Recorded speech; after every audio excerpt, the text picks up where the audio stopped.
Hoy estaremos hablando de un acontecimiento muy importante que cambió el rumbo de nuestro planeta originario, la Tierra. Este suceso es la Segunda Guerra Mundial. Específicamente hablaremos de las hazañas e ideales de un personaje con gran impacto, Winston Churchill. Vamos con la semblanza, XX Diego XX02. Winston Churchill, nacido el 30 de noviembre de 1874 en el Palacio de Blenheim, comenzó con su vida política afiliándose al Partido Conservador en 1898. Churchill tuvo un importante papel en la Primera Guerra Mundial, previniendo absolutamente todos los sucesos de la primera etapa de esta. En una época posguerra, los intelectuales abrazaban cualquier idea revolucionaria, buscaban ideas liberalistas por doquier, y el mismo pueblo europeo comenzó a juzgar a Inglaterra y Estados Unidos por negarse a cambiar. Sin embargo, Winston Churchill permaneció inmune al lenguaje de la revolución y de la innovación. Debemos tener cuidado de la innovación innecesaria, sobre todo la que se asienta en la lógica. Churchill sabía perfectamente el cambio que estaba sucediendo en Europa, y por ello mismo se dio cuenta que la amenaza revolucionaria provenía del bolchevismo y el nazismo. En unas pocas líneas, supo captar la esencia de ambos populismos revolucionarios. Hitler alimentó un resentimiento escondido pero feroz contra un mundo que le condenaba al fracaso. Su rabia patriótica, mezclada con una envidia hacia los ricos y a quienes habían conseguido el éxito, dio lugar a un odio que lo dominaba todo. Tras la entrada del ejército alemán en Polonia, el 1 de septiembre de 1939, Churchill regresó a su puesto como primer ministro. Puesto que el Reino Unido estaba mal preparado tanto material como psicológicamente para la guerra, Churchill pronunció a sus ciudadanos que no podía ofrecerles más que sangre, sudor y lágrimas. Churchill consiguió mantener la moral en el interior y en el exterior mediante sus discursos, ejerciendo una influencia casi hipnótica sobre todos los británicos, desde militares hasta ciudadanos. Un historiador que lo admiraba demasiado era Andrew Roberts, por lo que venimos desde el año 4025 al 2019 para tener una entrevista con él.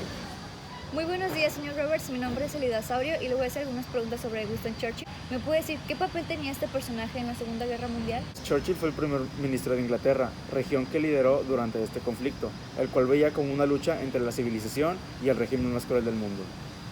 Muy interesante su punto de vista. Y dígame, Andrew, ¿qué es lo que a usted más le impresiona sobre este político? El mismo Churchill declaró que él estaba hecho para defender Inglaterra de la guerra. Lo que más admiro de él es su perseverancia y su seguridad, misma que nunca perdió a pesar de entrar en una racha de derrotas durante la Segunda Guerra Mundial. ¿Qué cree que hubiera pasado si este se hubiera rendido? Pues la verdad no creo que Churchill hubiera podido tomar esa decisión, ya que en 1940 Hitler le propuso un tratado, pero él tuvo el carácter para rechazarlo.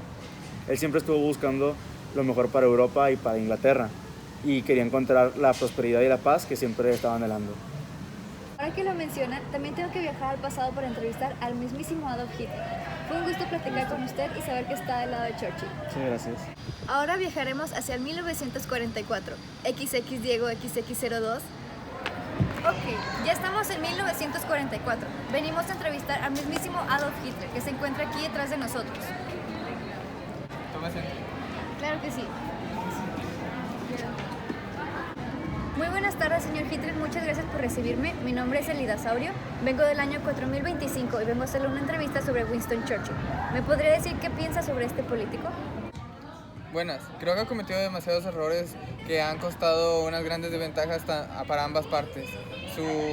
Es un político demasiado terco que no ha aprendido nada, derrota tras derrota. Una disculpa, pero su ejército aún así logró imponerse ante los ataques del suyo. ¿Qué opina al respecto? Tú sabes bien qué pasó, vienes del futuro. Sabes que el ataque a Europa Occidental nunca fue la principal prioridad. Siempre tuvimos otras cosas en mente. ¿Acaso nos rendimos tras haber sido vencidos en esas batallas? Claro que no. ¿Hemos bajado la guardia? Por supuesto que no. Seguimos dominando con el mismo poder de la raza aria. Mientras tanto, Winston se sigue revolcando entre los escombros que hay en su querida Inglaterra.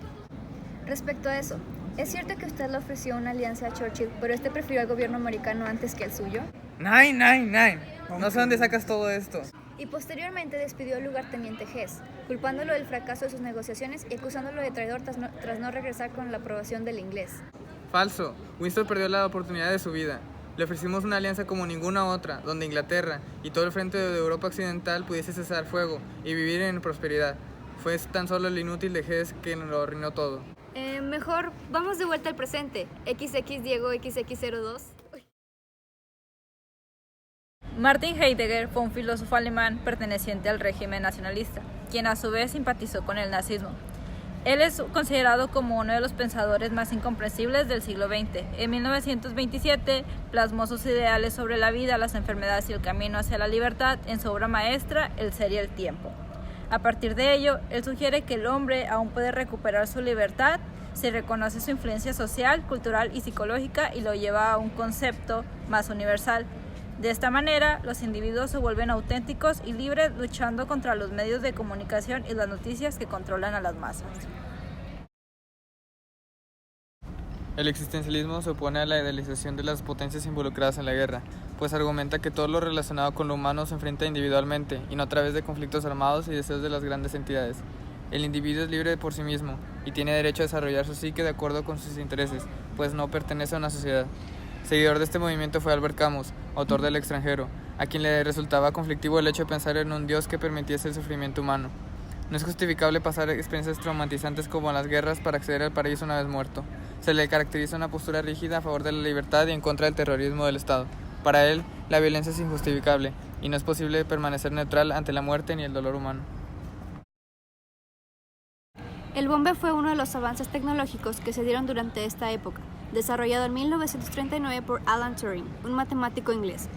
Este dispositivo era usado para descifrar los mensajes mandados por el ejército alemán, y se estima que la Segunda Guerra Mundial se acortó 2 años debido a este aparato, salvando así millones de vidas.